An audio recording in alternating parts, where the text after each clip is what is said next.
අපිට ගැටලුවේ දීලා තියෙනවා x එක සමීකරණය. අපි ඒක ඉස්සෙල්ලා ලියාගමු. x වර්ගය බෙදීම a වර්ගය ධන y වර්ගය බෙදීම b වර්ගය සමාන 1යි. එතකොට මේ තියෙන x එක සමීකරණය. අපි ඒක xy තලයේ සටහන් කරගෙන බලමු කොහොමද x නිර්මාණය කරන්න කියලා. මේ x මේ y. ඒකයි. එතකොට x වර්ග බෙදීම a වර්ග ධන y වර්ග බෙදීම b වර්ග. මේ සමීකරණ අපි තේරුම් ගන්න කොහොමද යොදන්නේ කියලා. අපි ඒක කොහොමද මේක ගන්න කියන එක. x වර්ග බෙදීම a වර්ගය කියන්නේ මෙයා x අක්ෂය කපන්නේ ධන a හා ඍණ a වල. ඉලිප්සයේ පතය x අක්ෂය කපන්නේ ධන a හා ඍණ a වල. ඒක තමයි එතනින් අපිට තේරුම් ගන්න පුළුවන්. y වර්ග බෙදීම b වර්ග. ඒ කියන්නේ මේ ඉලිප්සයේ පතය y අක්ෂය කපන්නේ ධන b සහ ඍණ b වල. එහෙනම් මෙතන ධන b මෙතන ඍණ b. එතකොට මේ ලක්ෂ හතර අපි යා කරලා හදුවොත් අපි කිසියම් එලිප්සයක් අන්න ඒ එලිප්සයේ සමීකරණය තමයි මෙතනින් අපිට නිර්මාණය කරලා දෙන්නේ. තේරුම් කරලා දෙන්නේ. අපිට උඩම ගාණක් මොකද්ද කියන්නේ කියලා. ගාණ කියනවා එලිප්සයේ පළවෙනි වෘත්තපාදකයේ තුල ඇති කොටස. දැන් වෘත්තපාදකය කියන්නේ මොකද්ද? අංශක බිඳුව 90. දැන් මේ තියෙන x අක්ෂයේ ධන දිශාවනේ. x අක්ෂයේ ධන දිශාව සමග හදන කෝණ මේ දිශාව ගන්න ධන දිශාව කියලා. එතකොට මේ හදන කෝණ බිඳුව 90 අතර තියෙන පළවෙනි වෘත්තපාදයේ කෝණ. කොහොමද තියෙන පළවෙනි වෘත්තපාදය? 90 180 දෙවෙනි වෘත්තපාදය. 180 270 තුන්වෙනි වෘත්තපාදය වෙනවා. 270 වාය 360 එහෙම නැත්නම් නැවත බිඳුවටම එන්නේ. එතකොට ඒක හතරවෙනි වෘත්තපාදය. අපි බලමු පළවෙනි වෘත්තපාදයේ තුල ඇති කොටස. අපිට කියන්නේ ගාන පළවෙනි වෘත්තපාදයේ තුල ඇති කොටස මේ කොටස. අන්න ඒ කොටස ඍජුකෝණ හතරකින් භ්‍රමණය කරනවා කියලා කියනවා. මේ කොටස ඍජුකෝණ හතරකින් භ්‍රමණය කරලා හදනවලු කිසියම් ඝන වස්තුවක්. එතකොට මේ කොටස ඍජුකෝණ හතරකින් භ්‍රමණය කරනවා නම් කොහොමද වෙන්නේ? හිතන්න මේ කොටස තලයක් කියලා. කිසියම් තලයක්. ඒ තලය එකවරක් භ්‍රමණය කරොත් දැන් මේක මේ බෝඩ් එක තලය නම් එකවරක් භ්‍රමණය කරොත් හැදෙනවා කිසියම් ඝන වස්තුවක් හදනවා. අංශක 90කින් භ්‍රමණය කරා. ඒ වගේම තව 90ක්. ඒතර මුළු ඔක්කෙත් 180යි. මුළුවේ 180යි. ඒ වගේම තවත් එක 90ක්. ඒතර 270 මුළු වටේටම බැලුවොත් අපිට 360ක් භ්‍රමණය කරන්න පුළුවන්. ඍජුකෝණ හතරකින් භ්‍රමණය කරාම කිසියම් ඝන වස්තුවක් හදනවා. ඒක ඇත්ත. මම මේක හැඩය දල වශයෙන් මෙහෙම අදින්නම්. මේ වගේ එකක්. මේ වෙනස A මෙතන B මෙයාගේ B. ඒක පැහැදිලි. හැදෙන්නේ මොකද්ද? නිකන් අර රග්බි බෝලයක් අරගෙන දෙකට කැපුවගේ අවස්ථාවක් තියෙන්නේ. රග්බි බෝලයකින් භාගයක් වගේ. ඒතර මේක රග්බි බෝලයකින් භාගයක් වගේ හැඩයක් තමයි තියෙන්නේ. දැන් අපෙන් ගානේ අහනවා මෙන්න මේ ඝන වස්තුවේ. ඔන්න හැදෙන ඝන වස්තුවේ අපි ඝන වස්තුව නිර්මාණය කරේ මෙතනින්. ඒතර ඒක හරියි. මේ ඝන වස්තුවේ ගුරුත්ව කේන්ද්‍රයේ පිහිටීම තමයි අපිට හොයන්න කියලා කියන්නේ. අපි බලමු කොහොමද ඒක හොයන්නේ කියලා. අපි දන්නවා ගුරුත්ව කේන්ද්‍රය හොයද්දී දැන් මේ තියෙන ත්‍රිමාණ වස්තුවක් නේ. ගෝලයක් ගත්තොත් ත්‍රිමාණ වස්තුවක්. දැන් මේ වස්තුව අපි මේ වගේ තලයට ගේන්න ඕනේ. මේ අර්ධ ගෝලය, අර්ධ රග්බි ගෝලය අපි මේ තලයට ගේන්න. එතකොට අපි ගත්තොත් මේ අක්ෂය ගත්තොත් ඒ අක්ෂය වටා මේ අර්ධ ගෝලය සම්මිතිකයි. එහෙනම් අපි ඒ අක්ෂය හිතනවා x අක්ෂය කියලා. මේ අක්ෂය ගත්තොත් දැන් මම හිතන අක්ෂයක් නම් කරන්න. මේ අක්ෂය ගත්තොත් මේ අක්ෂය ගත්තොත් ඒ අක්ෂය වටා මේ රග්බි ගෝලය සම්මිතිකයි. අර්ධ රග්බි ගෝලය සම්මිතිකයි. එම නිසා මම මේ අක්ෂය x අක්ෂයට ගෙනෙනවා. එතකොට මොකද වෙන්නේ? මෙතන ඒ දුර අපිට කියන්න පුළුවන් x අක්ෂය කපන්නේ ධන a වලද කියලා. මේ b මේ ඍණ b. ධන b ඍණ b. එහෙනම් මෙතන මම මේක යා කරොත් අපිට ඒක xy තලයට ගේන්න පුළුවන්. xy තලයට ගේන්න පුළුවන්. එතකොට මොකද වෙලා තියෙන්නේ? දැන් මේ තියෙන්නේ ඉලිප්සයක්. මේ තියෙන ඉලිප්සයක්. මේ තියෙන්නේ මේ ඉලිප්සය මේ ටික අයින් කරාම නේ තියෙන්නේ. මේ ටික අයින් කරලා දැම්මම මේ කොටස තමයි මේ තියෙන්නේ ඇත්තටම. ඒ නිසා මේ තියෙන ඉලිප්සයක් මේ තියෙන අර්ධ ඉලිප්සයක්. එතකොට දැන් මෙහෙම දෙයක් තියෙනවා. මේ ඉලිප්සයේ සමීකරණය මේ තියෙන්නේ. එතකොට මේ ඉලිප්සයේ සමීකරණයම මේක අයින් කරා කියලා වෙනස් වෙනවද? වෙනස් වෙන්නේ නැහැ. මේ ඉලිප්සිස් සමීකරණය වෙනස් වෙන්නේ නැහැ. දැන් මේක නැහැ කියලා මෙයාගේ සමීකරණය වෙනස් වෙන්නේ නැහැ. දැන් මෙතන x පිහිටීමට අදාළ y යගේ අපිට මේක ආශය කරලා යොදා ගන්න හොයාගන්න පුළුවන්. දැන් මෙතන අපිට ඕන x අගයක් අපිට ආශය කරොත් එතනට අදාළ y කණ්ඩායමය අපිට හොයාගන්න පුළුවන් මේ සමීකරණ ආශය කරලා. ඒත් මේක නැහැ කියලා අපි මේ යොදන සමීකරණයේ තියෙන ඒ දේවල් වෙනස් වෙන්නේ නැහැ. ඒ නිසා මේකයි මේකේ අතර සමීකරණ දෙක වෙනසක් වෙන්නේ නැහැ. මේ සමීකරණය මේකටත් යොදන්න පුළුවන් මේකටත් යොදන්න පුළුවන්. ඒක පැහැදිලි. අපෙන් අහන්නේ මෙතනින් අපි දැන් xy තලයට ගත්තා. මේකේ ගුරුත්ව කේන්ද්‍රය පිළිබඳව අපෙන් අහන්නේ. අපි දැන් මුලින්ම ලියාගමු. මෙයාගේ ගුරුත්ව කේන්ද්‍රය සම්මිතියෙන් x අක්ෂය මත තියෙන්නේ.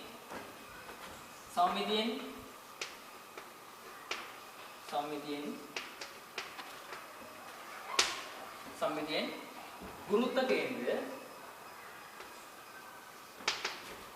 x අක්ෂය මත වේ.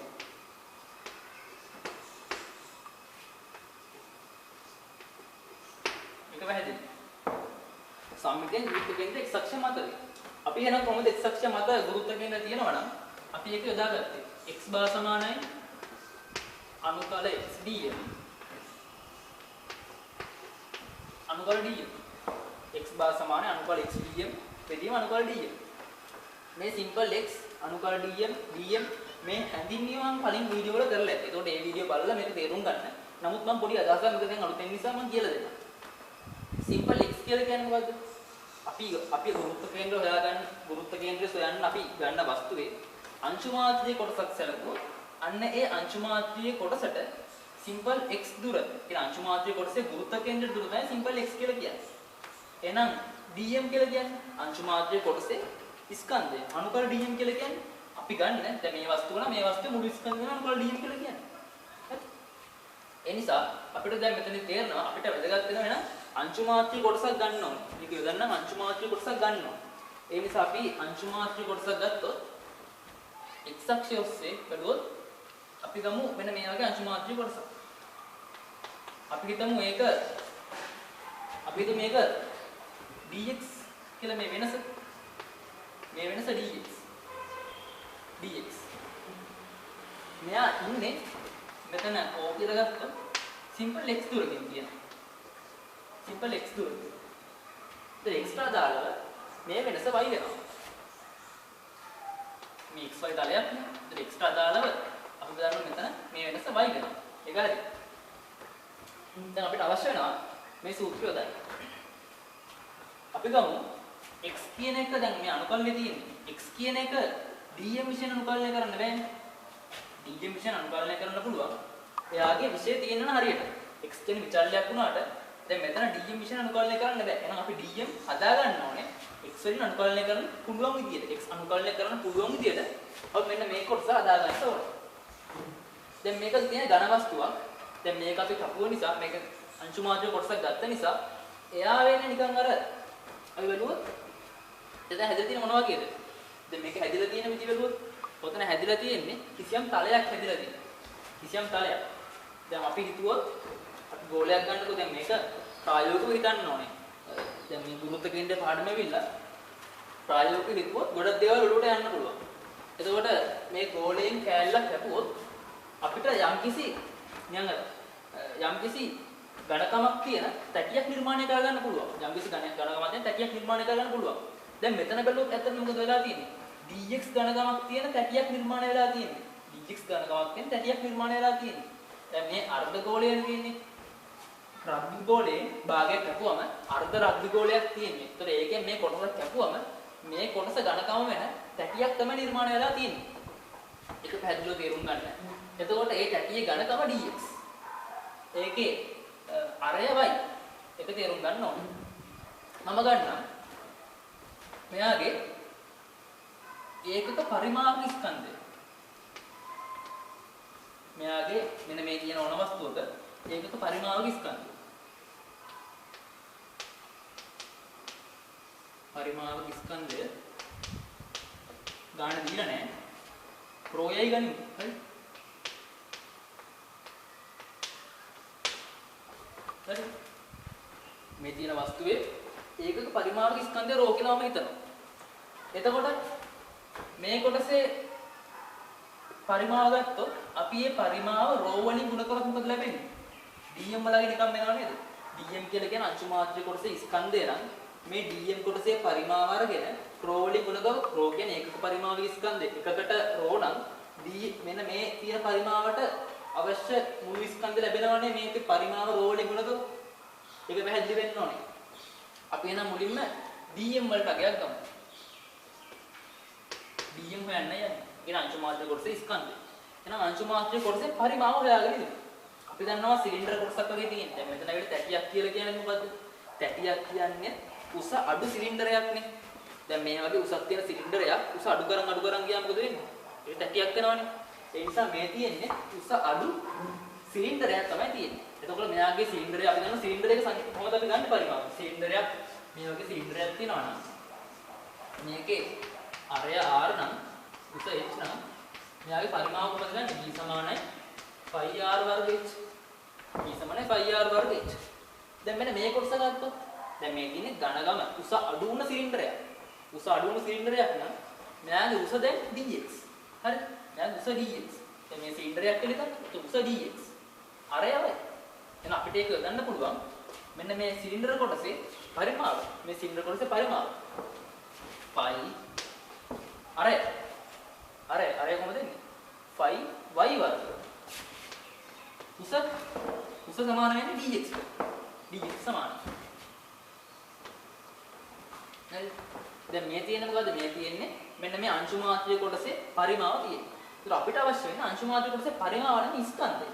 එහෙනම් පරිමාව ඒකක පරිමාවක ස්කන්ධය හේවත් රෝ වලින් ගුණ කරොත් මොකද වෙන්නේ? සම්පූර්ණ මේ දින පරිමාවේ ස්කන්ධය ලැබෙනවා. රෝ වලින් ගුණ කරොත්. පැහැදිලිද කොට අපි කොහොමද මේක ලබා ගත්තේ කියලා. ඒතර හැමතිස්සෙම ප්‍රායෝගිකව හිතන්න මේ පාඩම් ප්‍රායෝගිකව හිතද්දි ගොඩක් අමාරු වෙන්නේ නැහැ. ප්‍රායෝගිකව හිතලා ඒ විදිහට ගණන ගන්න. ඒක ලේසි. ඒතර දැන් මෙතනදී අපි යොදමු කොහොමද මේ සමීකරණය. අනුකල x dm වෙනකොට දැන් අපි මේක යොදමු. pi y වර්ග rho dx. dx මම අන්තිමට ලියන්න මොකද අනුකලනේ තියෙන්නේ. ඒ නිසා x 5 y වර්ග rho dx. ඒක හරි. බෙදන්න ඕනේ. අනුකල dm. dm කියලා කියන්නේ 5 y වර්ග rho dx. දැන් අනුකලනයේ තියෙන ඊළඟට හැඩ. ඉතින් හැඩ තියෙන අනුකලනය. දැන් අනුකලනය කරන්න ඕනේ කිසියම් සීමාවක් ඇතුළත. නිශ්චිත අනුකලනය වල කොහොමද දන්නවා? කිසියම් සීමාවක් ඇතුළත තමයි අනුකලනය කරන්නේ. දැන් මෙයාගේ x අගය වෙනස් වෙන දැන් මේ අනුකලනය කරන්න තියෙන x විශේෂයෙන් නම් සීමාවට දැන් මොකද්ද? x වෙනස් වෙන පරාසය නේදන්නේ. එතකොට මෙයාගේ x වෙනස් වෙන්නේ බිඳුව සිම්පල් a අත. දැන් මෙතන ගත්තොත් සිම්පල් x මේ දුර සිම්පල් x කියලා අපි ගත්තා. එයාගේ අවමගේ බිඳුව උපරිමගේ සිම්පල් a. එහෙනම් මේක නිශ්චිත අනුකලනයේ සීමාව වෙනස් කරන්නේ අපි බිඳුව පහළ සීමා බිඳුව ඉහළ සීමාව සිම්පල් a. එතකොට පැහැදිලිව ලියලා ගමු. මේක පැහැදිලිව තේරුම් ගන්න ඕනේ. බිඳුව සිම්පල් a. පැහැදිලි කොහොමද සීමාව වෙනස් වෙන්නේ කියලා. ඊළඟට මොකද්ද ඕනේ? දැන් තියෙන අනුකලනය. අනුකලනයේ තියෙනකොට අනුකලනයේදී මොකද අපි කරන්නේ? නියත එළියට ගන්න පුළුවන් විචල්‍ය ඇතුලේ තියාගෙන. අනුකල කොක්කෙන් ඇතුලේ විචල්‍ය. පිට නියත. හරිද? දැන් ඔතන y වර්ග කියන්නේ ඇත්තටම මොකද්ද? නියතයක් නෙමෙයි. y වර්ග විචල්‍ය. x වෙනස් වෙන y ට විරුද්ධ කියනවා. x මේ යගේදී y මේ යගේ. දැන් මෙතන x a වුණා මොකද වෙන්නේ? y බිඳුවයි. මෙතන දාලා බලන්න x ගේ යගේ a වුණාම y ගේ යගේ බිඳුවට සමාන වුණා. ඒ නිසා මෙතන පැහැදිලිව දැනගන්න ඕන කොහොමද මේක විචල්‍ය ඇතුළේ තියාගෙන නේද ඊට ගන්න කියලා. ඒ නිසා මෙතනදී විචල්‍ය වෙන්නේ y වර්ග x. විචල්‍ය වෙන්නේ y වර්ග මේ පහළ කොටසේ y වර්ග. එහෙනම් අපි y වර්ග කියන එක අපිට ලේසි x වලට හරව ගන්න. දැන් මේක කියන්නේ dx නේ. ඒ කියන්නේ x විශේෂයෙන් අනුකලනය කරන්න තියෙන්නේ. x විශේෂයෙන් අනුකලනය කරන්න බෑ විචල්‍ය වෙන අගයකින් දාගෙන y වලින් දාගෙන අපිට x විශේෂයෙන් අනුකලනය කරන්න බෑනේ විචල්‍ය. y කියන එක අපි x ට හරව ගමු. කොහොමද හරව ගන්නේ? මේක ඊළඟට වැදගත් වෙන කාරණයක්. y කියන එක x වලට හරව ගන්න නම් අපිට පොඩි සම්බන්ධයක් ගන්න වෙනවා. ඒ සම්බන්ධය ගන්න දීලා තියෙනවා. y කියන එක x වලට හරව ගන්න නම් මෙන්න මේ සම්බන්ධය නැති හිතන්න වෙනවා. අපි දන්නවා මෙතනින් y යුක්ත කරාම මොකද වෙන්නේ? y ට සමාන x අසුරෙන් ප්‍රකාශනයක් වෙනවනේ. අන්න ඒක තමයි වැදගත් වෙන්නේ. ඒක තමයි ගන්න ඕන අපිට. x වර්ග බෙදීම a වර්ග ධන y වර්ග බෙදීම b වර්ග සමාන 1යි. ඒක පැහැදිලි. y වර්ග බෙදීම b වර්ග කියන්නේ තනියෙන් තියාගන්න. එයා තනියෙන් එක ඍණ x වර්ග බෙදීම a වර්ග. එහෙනම් y වර්ග සමාන වෙන්නේ මොකටද? a වර්ග ඍණ x වර්ග වතාව බෙදීම a වර්ග ගුණ කිරීම b වර්ග. ඔය තියෙන y වර්ග. දැන් අපිට එක්ස්ප්‍රෙෂන් අනුකලනය කරන්න ඕනේ නැහැ දැන් y වර්ග තියාගෙන. y වර්ග වෙනුවට එයාව හරව ගන්න පුළුවන් මේ වගේ අගයකට x ඇතුළෙන් ප්‍රකාශන හරව ගන්න පුළුවන්. අන්න එහෙනම් දැන් අපි ඒක යොදමු පැහැදිලිද? ඒතකොට මම මෙතනදී යොදන්න යනවා phi rho අපි යොදමු මෙතන මම මෙතනට ගන්නවා phi rho බිඳුව a phi rho පිටට ගන්න බිඳුව a x වතාවක් y වර්ග. දැන් y වර්ග වල මොකද වෙන්නේ? මේක යොදන්න කෙලින්ම. ඒක ලේසි. එක්ස්ප්‍රෙෂන් අනුකලනය කරන්න තියෙන්නේ a වර්ග ඍණ x වර්ග බෙදීම a වර්ග වතාව b වර්ග dx. ඒක හරි. දැන් මෙතනත් එහෙමයි. phi rho පිටට ගන්න. phi rho පිටට ගත්තම මොකද වෙන්නේ? අනුකලකෝකෙන් ඇතුලේ තියෙන එතකොට y වර්ග වෙනුවට අපි මෙතනින් ආංශ කරලා ලියන්න ඕනේ. a වර්ග ඍණ x වර්ග බෙදීම a වර්ග b වර්ග dx. මේක පැහැදිලි. දැන් ඊළඟට අනුකලනයේ සුළු කිරීමක් තියෙනවා. මම මේක මකනවා. ඒක එතනින් ඉවරයි. නමුත් මේවා අනිවාර්යයෙන්ම ගාන හදද්දී ලියන්න ඕන. මම මෙතන මකන්නේ මට අවශ්‍ය ඉඩ හදා ගන්න. ඒකට තමන් ගාන හදද්දී ඒවා අනිවාර්යයෙන් පියවර තියෙන්න ඕනේ. පියවර වල ලකුණු දෙනවනේ. ඒ නිසා මම මෙතන ඇහුවට මම ගන්න යන්න එපා. phi rho කැපිලා යනවා. එහෙනම් මෙතන ඉතුරු වෙන්නේ මොකද්ද? a වර්ග කියන්නේ නියතයක්, b වර්ග කියන්නේ නියතයක්. x වතාවක් මේක තියෙන නිසා අපිට මෙන්න මේ කොටස දැන් මෙතනත් x තියෙනවා. ඒ නිසා x එක මෙතන ඍණ ලකුණකින් සම්බන්ධලා තියෙන නිසා මෙතන එකම විචල්‍ය කරන ගන්න වෙනවා. අපිට මේක a වර්ගයට a වර්ග කපන්න බෑනේ. ඒ නිසා මේකත් විචල්‍යයක්. මේ පද දෙකේ ගුණිත විචල්‍යයක් තියෙනවා. ඒ නිසා අපිට ඒක කපලා දාන්න බෑ. ඒ නිසා මෙතනදී අපිට b වර්ගයේ පුළුවන් අනුකලකෝකෙන් පිටට ගන්න. a වර්ගයේ පුළුවන් පිටට ගන්න. මෙතනත් එහෙමයි. b වර්ගයේ පුළුවන් අනුකලකෝකෙන් පිටට ගන්න. a වර්ගයේ පුළුවන් පිටට ගන්න. ඒ නිසා මේ b වර්ගයට කපන්න b වර්ගය. පිටට ලං පොත් තමක් නැහැ නැත්නම් එතනම එක සුළු කර ප්‍රශ්නයක් නැහැ. a වර්ගයට a වර්ගය කපන්න. හරි. බලමු ඊළඟට මොකද වෙන්නේ කියලා. බිඳුව a ගන්න සීමාව. බිඳුව a සීමාව x වතාව a වර්ගයේ ඍණ x වර්ගයේ dx. හරිද? දැන් මෙතනදී අපිට නිකන් උඩයට කපන්න බෑ මේ වගේ. මෙතනින් එහාට බෑ. හේතුව නියත විතරයි පොදු නියත විතරයි ඊට ගන්න පුළුවන්. දැන් මේක නියතයක් වෙන්නේ නැද්ද? a නියතයක් වුණාට a වර්ගනේ x වර්ගය එකට තියෙන නිසා අපිට a වර්ගය පිටට ගන්න බෑනේ. ඒ නිසා ඒක මම එතනට ගත්තේ. මෙතන බලමු. බිඳුව a වර්ගනේ x වර්ගය.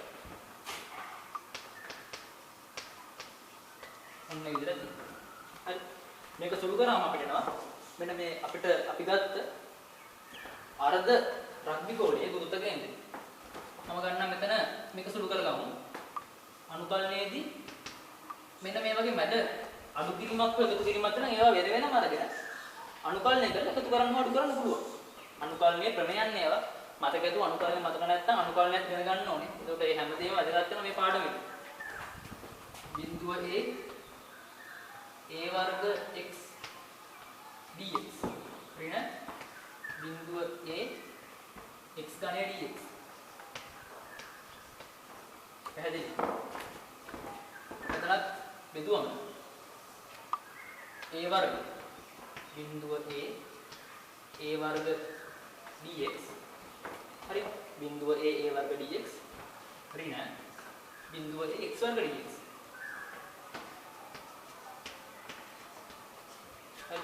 එතකොට ඒක පැහැදිලි. අපි දැන් මේක සුළු කරන්න යමු.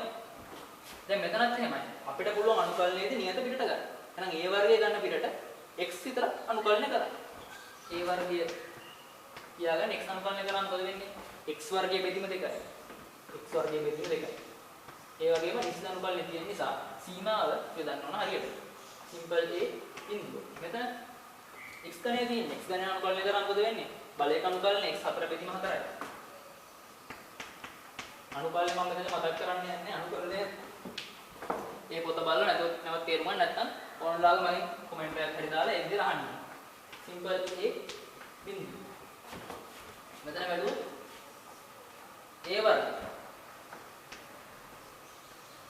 සිම්පල් x එක අනුකලනය කරාම a වර්ගය ඊට යම් පස්සේ එක ඉතුරු වෙන්නේ එක අනුකලනය කරාම සිම්පල් x a බිඳුව. මෙතන වැත්තොත් x ගණයේ බෙදීම 3යි. x වර්ගයේ බලයක අනුකලනය තියෙන්නේ x ගණයේ බෙදීම 3යි. අනුකලනයේ සීමාව ඉහළ සීමාවේ පහළ සීමාව බිඳුව. එතකොට ඒක කියන්නේ නිශ්චිත අනුකලනය. හරි. දැන් මේක සුළු කරලා අවශ්‍ය උත්තර ලබා ගන්න. මම ගන්නවා මෙතන අපි දැන් මේ හොයන්නේ x භාවලගය. ඒක අමතක කරන්න එපා. මුලින්ම හොයන්න ආව x භාවලගය.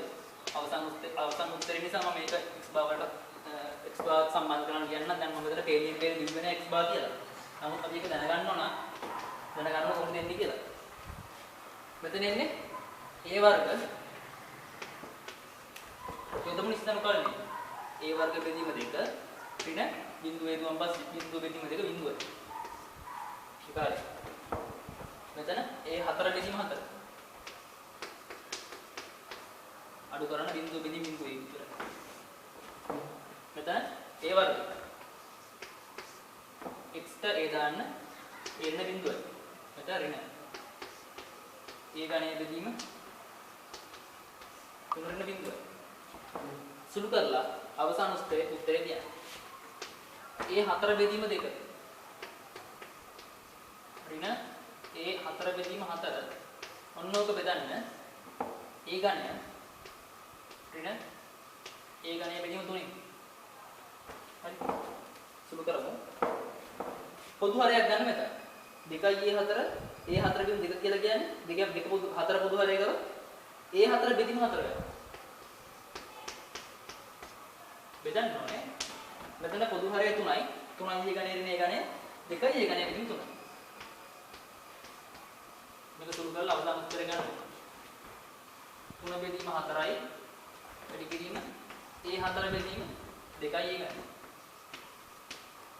මෙතන එනවා a ගණයට a එකක් ඉතුරු වෙනවා. හරි. 3යි a බෙදීම 8යි. දැන් මේ මොකක්ද අපිට ආවේ? මේ ආවේ අර ගත්ත රග්බි ගෝලයේ අර්ධ රග්බි ගෝලයේ වෘත්ත කේන්ද්‍රයේ පිටීම ආවේ මෙන්න මේ ඕලක්ෂයේ ඉඳන්. එතකොට පැහැදිලිව තේරුම් ගන්න ඕනේ ගාන සුළු කියවන මේ තේරුම් ගන්න කොහොමද මේක අපි පියවර ආවේ ඒ ගැන පොඩි අවබෝධයක් තියෙන්න ඕනේ.